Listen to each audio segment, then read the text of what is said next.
আবার ভিডিও আছে পুলিশকে মেরে ঝুলিয়ে রাখা হয়েছে, পুলিশকে একই ফাঁড়িতে 13 জন পুলিশকে মারা আছে, একজন প্রেগন্যান্ট পুলিশকে হত্যা করা হয়েছে। এই ঘটনাগুলো তো আছে। এদেশে পুলিশে কি হয়, আমরা তো একটা কথা বললি তো পুলিশ ঘাড় ধরে মানে বসায় রেখে দেয়। অর্থাৎ বাংলাদেশে আপনি মেরে ফেলে দিবেন, সেখানে পুলিশে যে গুলি করে আমি এটা অস্বীকার করবো না, এটা আমি অস্বীকার করলে সেটা প্রমাণ করা যাবে না। এই সরকারের এই সমস্ত করার করে, এটা অবৈধ সরকার, এই অবৈধ সরকারের এই সমস্ত বিচার আচার করার কোনো রাইট নাই। আওয়ামী লীগ দায়ী থাকে, আওয়ামী লীগ দায়ী হবে, বিএনপি হলো বিএনপি হবে, জামাত যারা, কিন্তু খুঁজে বের করতে হবে হু আর দোজ কালপ্রিটস। ওই আবু সাইদকে হত্যা করা হয়েছে, মুগ্ধকে হত্যা করা হয়েছে, পুলিশকে হত্যা করা হয়েছে, উনি একটি লোককে মারার অর্ডার দেননি এবং উনি এই হত্যাযজ্ঞের সাথে এটল উনি জড়িত না। একটি কথা বলতে পারি যে উনি অনেক খবর উনি পান নাই। আপনার সাথে তো সাবেক প্রধানমন্ত্রীর কথা হয়, উনি তো ভারতে আছেন, উনি কি জাতির সামনে এই যে জুলাই থেকে অগাস্ট পর্যন্ত যে হত্যাকাণ্ড এবং অন্যান্য বিষয় হয়েছে এই বিষয়ে তার অবস্থানকে ক্লিয়ার করবেন না? উনি তো ক্লিয়ার করছেন তো, it's meticulously design and all meticulous, ওইটা বুঝছি, এই যে পুলিশ মানুষ মেরেছে, লাশে আগুন ধরিয়ে দিয়েছে, পুলিশ হত্যা এবং যত হত্যা হয়েছে, ইট ওয়াজ মিটিকুলাসলি ডিজাইন। এন্ড আপনি জানেন যে ডক্টর ইউনূস সাহেব এখানে ক্লিন্টন ইনিশিয়েটিভে উনি ক্যাটাগরিক্যালি হাস্যোজ্জ্বল মুখে উনি বলেছেন যে this is meticulously designed and perfectly implemented, and it did not happen, this unrest did not happen suddenly. না উনি still going on. Doctor Yunus সাহেব যে কথা বলেছেন, এবং নেত্রী কিন্তু আমাদের নেত্রী গত পরশুদিন আমাদের যে বক্তব্য রেখেছেন সেখানে কিন্তু ক্যাটাগরিক্যালি উনি বলেছেন যে কথাটা, যে হত্যাকাণ্ডগুলো হয়েছে সে হত্যাকাণ্ডগুলোর মাস্টার মাইন্ড হলো ডক্টর ইউনূস। ওকে, সো উনি বলেছেন এটা পলিটিক্যাল কথা, কিন্তু ডক্টর ইউনূস সাহেব যেটা বলেছেন সেটা হচ্ছে যে আন্দোলনটা হয়েছিল, এই আন্দোলনটা ছিল অত্যন্ত গাণিতিকভাবে সুপরিকল্পিত, কারণ তারা যে লিডারশিপ ছিল, কারণ এর আগে লিডারশিপ দেখা গেছে একজনকে অ্যারেস্ট করে ফেললো অথবা একজনকে নিয়ে গুম করে ফেললো অথবা দুজনকে পাওয়া গেল, তাইলে পুরো আন্দোলন শেষ। আন্দোলনটা এমনভাবে ডিজাইন করা হয়েছিল যে যদি একজনকে ধরাও হয় অন্যজন কমান্ড করবে, অন্যজনকে ধরা হলে আরেকজন কমান্ড করবে, এইভাবে এটা দিয়ে মিন করেন না উনি, ওইটা যে এটা এই হত্যাকাণ্ড, যে এই হত্যাকাণ্ডকে উনি মিন করেন না। Exactly, that's what it means, because it was designed in such a way.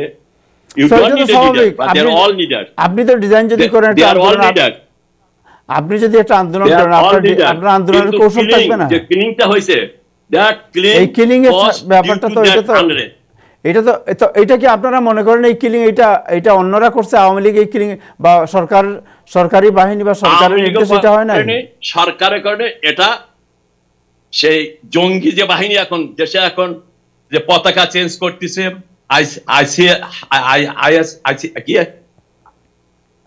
ISS এর যে ফ্ল্যাগ উড়াইতেছে, এটা এখন স্পষ্ট, এখন তো ডে লাইটের মতো ক্লিয়ার। আপনি এখনো বলতেছেন ডে লাইটের মতো ক্লিয়ার কে এই ক্লিক গুলো করেছে, কারা পুলিশগুলোকে, এটা 2000-3000 পুলিশকে কারা হত্যা করেছে, পুলিশ 4500 পুলিশ স্টেশন কারা আক্রমণ করেছে, এটা ছাত্ররা করে নাই। ওকে, এটা ছাত্ররা করে নাই। আপনি জানেন যে আমরা বিএনপি আমরা দল করি, আমরা এরকম কোনোদিন পুলিশ পারি আমরা কোনো আক্রমণ করে নাই। এটা বুঝে নিতে হবে। আবারও বলি, এটা মিটিকুলাসলি ডিজাইন। ইউনূস সাহেব কিন্তু সুন্দরভাবে বলেছে, এবং যার মাস্টার মাইন্ড ছিল মাহফুজ, যাকে উনি এখন উপদেষ্টা করেছেন, এবং এখনো সেই অনুযায়ী দেশটাকে উনি একটা জঙ্গি দেশে পরিণত করতেছে। এবং যে হত্যাযজ্ঞ আজ পর্যন্ত হয়েছে, আপনি কি মনে করেন গত এক মাসে বগুড়া জেলে 8 জনকে হত্যা করা হয়েছে? আপনি কি মনে করেন যে জুলাই থেকে আগস্ট পর্যন্ত যত হত্যাকাণ্ড, এই হত্যাকাণ্ডের সাথে আওয়ামী লীগ সরকার এবং শেখ হাসিনা কোনোভাবে সম্পৃক্ত না, এটা কি মনে করেন আপনি? সম্পৃক্ত না, যেহেতু সরকার যত 5ই আগস্ট পর্যন্ত অবশ্যই বাংলাদেশ সরকার শেখ হাসিনা সরকারকে সেটা তার ব্যাখ্যা তাকে দিতে হবে যে কে বা কারা কিভাবে হত্যা হয়েছে, এবং তারপরে 5 তারিখের পরে আজ অবধি যত হত্যাযজ্ঞ হয়েছে এবং জুলাই আগস্টে যত হত্যাযজ্ঞ হয়েছে, এগুলো প্রত্যেকটারই একটা ইনভেস্টিগেশন, একটা মানে স্বচ্ছ একটা ইনভেস্টিগেশন হওয়া উচিত। এই ব্লেম গেম না করে এটা বের করা উচিত যে কে বা কারা বা কোন গোষ্ঠী এই হত্যার যজ্ঞের সাথে জড়িত ছিল। সরাসরি দেখা গেছে পুলিশ গুলি করতেছে, একদম ভিডিও আছে, তারপরে পুলিশ লাশ তুলে আগুন জ্বালায় দিচ্ছে, এইগুলো ভিডিও আছে, এগুলাকে কিভাবে জাস্টিফাই করবে? ওটাও যেরকম ভিডিও আছে, আবার ভিডিও আছে পুলিশকে মেরে ঝুলিয়ে রাখা হয়েছে, পুলিশকে একই ফাঁড়িতে 13 জন পুলিশকে মারা আছে, একদম প্রেগন্যান্ট পুলিশকে হত্যা করা হয়েছে, এই ঘটনাগুলো তো আছে। ওকে, সো আপনারা এই যে ঘটনাগুলো, এই ঘটনার জন্য দায়ী কে মনে করেন আপনি? এটা আওয়ামী লীগ কি দায়ী না এই জন্য, বা সরকার দায়ী ছিল না তখনকার যে সরকার ছিল? এটা হলো ওই সময়কার সরকারের রেসপন্সিবিলিটি, তাদের জানমালের রক্ষা করার দায়িত্ব সেই সরকারের, এবং সেই সরকারের অবশ্যই খুঁজে বের করা উচিত হু আর দোজ কালপ্রিটস। এই ঘটনাটি ঘটেছে। তাহলে কি মনে করেন পুলিশের যখন পুলিশকে মারা হয়েছে তখন পুলিশের গুলি ছাড়ে না, এটা কথা না। পুলিশকে গুলি করার কোনো সরকারি অর্ডার দরকার হয় না। When you are under attack, he has the right to protect himself. এ দেশের পুলিশে কি হয়, আমরা তো একটা কথা বললি তো পুলিশ ঘাড় ধরে মানে বসায় রেখে দেয়। অর্থাৎ বাংলাদেশে আপনি মেরে ফেলে দিবেন, সেখানে পুলিশে যে গুলি করে, আমি এটা অস্বীকার করবো না, এটা আমি অস্বীকার করলে সেটা প্রমাণ করা যাবে না। ঘটনা হলো ভাই, সত্য জিনিসটা বেরিয়ে আসবে, এবং সে বের করার জন্য একজন দোষারোপ না, সত্যিকারের অর্থই একটা ইনভেস্টিগেশন হওয়া উচিত, একটা স্বচ্ছ সবার পার্টিসিপেশনে একটা সত্যিকারের অর্থে বাংলাদেশে যে মব কিলিং শুরু হয়েছে, এই দেশটা একটা রসাতলে নিয়ে যাচ্ছে বাংলাদেশ। এই যে আপনি যেটা বলছেন ইনভেস্টিগেশন করা হচ্ছে আন্তর্জাতিক অপরাধ ট্রাইব্যুনালের মাধ্যমে, এবং এইটা কি আপনি কি আপনারা এই ট্রাইব্যুনালের যে ইনভেস্টিগেশন এবং তাদের কোনো রাইট নাই এই সরকারের এই সমস্ত করার, এটা অবৈধ সরকার, এই অবৈধ সরকারের এই সমস্ত বিচার আচার করার কোনো রাইট নাই। আগে ইনভেস্টিগেট করে বের করতে হবে, আপনি কে করছে কে না করছে বের করতে হবে। এটা যে আইনটা হলো, এটা যুদ্ধ অপরাধীদের জন্য আইনটা করা হয়েছিল, এই আইনটার সাথে এর সাথে কোনো মিল নাই। এখন জোর করে তারা ক্ষমতায় বসে ইচ্ছা মতে ওই যে বিদেশ থেকে একজন আছে আবার উপদেষ্টা বাড়াচ্ছে, এভাবে করে চলবে না, এটা চালাতে পারবে না। Just wait and see. বাংলাদেশের জনগণ কোনো অবস্থাতেই বাইরে ইন্টারফারেন্স এখানে তারা গ্রহণ করবে না। বাংলাদেশের জনগণই অপেক্ষা করেন তাহের ভাই, আমরাও দেখবো বাংলাদেশের জনগণ এর এরা সুরাহা বের করবে। তার কারণে এই জুলাই আগস্টে যে হত্যাকাণ্ডটি হয়েছে, এর প্রত্যেকটা মানুষের জীবন দিয়ে তাদের প্রতি আমাদের উচিত সবার যে তারা যেন তাদের যে নির্মমভাবে হত্যা করা হয়েছে এর জন্য একটা বিচার হয়, এবং সেটা একটা এক্সাম্পলের বিচার হওয়া উচিত দেশের। এটা আমরা যারা বেঁচে আছি, এটা আমাদের সবার দায়িত্ব। তো এই বিচারে আওয়ামী লীগ দায়ী থাকে, আওয়ামী লীগ দায়ী হবে, বিএনপি হলো বিএনপি হবে, জামাত হলো যারা, কিন্তু খুঁজে বের করতে হবে who are those culprits. So এই বিচারে at this point আমরা মনে করছি it was meticulous design, এবং সেই meticulous ডিজাইনের আওতায় ওই আবু সাইদকে হত্যা করা হয়েছে, মুগ্ধকে হত্যা করা হয়েছে, পুলিশকে হত্যা করা হয়েছে, এবং শত শত মানুষকে নির্মমভাবে হত্যা করা হয়েছে এই বিচারে যদি সাবেক প্রধানমন্ত্রী শেখ হাসিনাকে দোষী সাব্যস্ত করা হয়, এটা কি আপনারা মেনে নেবেন? এই বিচারে যদি সাবেক প্রধানমন্ত্রী দোষী সাব্যস্ত হন, তাহলে এই বিচার কি মানবেন? এটা অবৈধ বিচার আমরা তো মানি না। এটা বৈধ হবে কিভাবে? বৈধ কিভাবে হবে?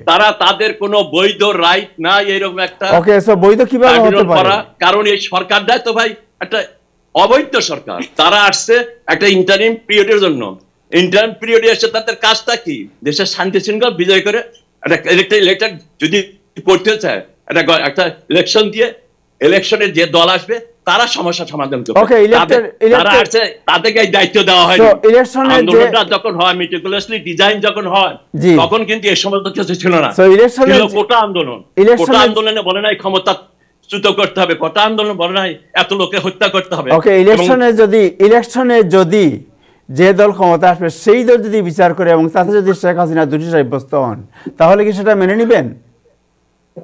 না, এটা তো মানে বিচার যখন সুষ্ঠু বিচার হলে সেটা মেনে না মেনে নেওয়ার কোনো উপায় আছে নাকি? কিন্তু আমরা যেটা মনে করি, আমরা যেটা বিশ্বাস করি, জননেত্রী শেখ হাসিনা প্রধানমন্ত্রী হিসাবে উনি একটি লোককে মারার অর্ডার দেননি। এবং উনি এই হত্যাযজ্ঞের সাথে একল উনি জড়িত না। তবে একটি কথা বলতে পারি যে উনি অনেক খবর উনি পান নাই, এটা যারা এই খবরগুলো দেয় নাই, যারা এই হত্যাকাণ্ডে জড়িত, যে আইন শৃঙ্খলা বাহিনী যারা চার্জে ছিল তাদের দায়িত্ব ছিল তাকে ওয়াকিবহাল করা। কিন্তু গতদিন পত্রিকাও বক্তব্য না বোঝা গেল, উনি যেটা বললেন যে উনি অনেক কিছু জানতেন না, যে এত কিছু এত অঘটন ঘটেছে, এত মানে মিটিকুলাসলি ডিজাইন যে করা হয়েছিল এটা ওনার জানা ছিল না, যার ফলে অনেক লোকের জীবন দিয়েছে এবং সেজন্য উনি দুঃখ প্রকাশ করেছেন। সো উনি দেশে গিয়ে কি ফেস করবেন এই আদালত? যদি নির্বাচিত সরকার হয় তাহলে উনি কি দেশে গিয়ে ফেস করবেন তার ট্রায়াল? এই আদালত তো তখন বৈধতা নেই, এই আদালতে কোনো বৈধতা নাই। হাজার হাজার কেস দিচ্ছে, মার্ডার কেস দিচ্ছে, এটা কোনো বাস্তবতা নেই।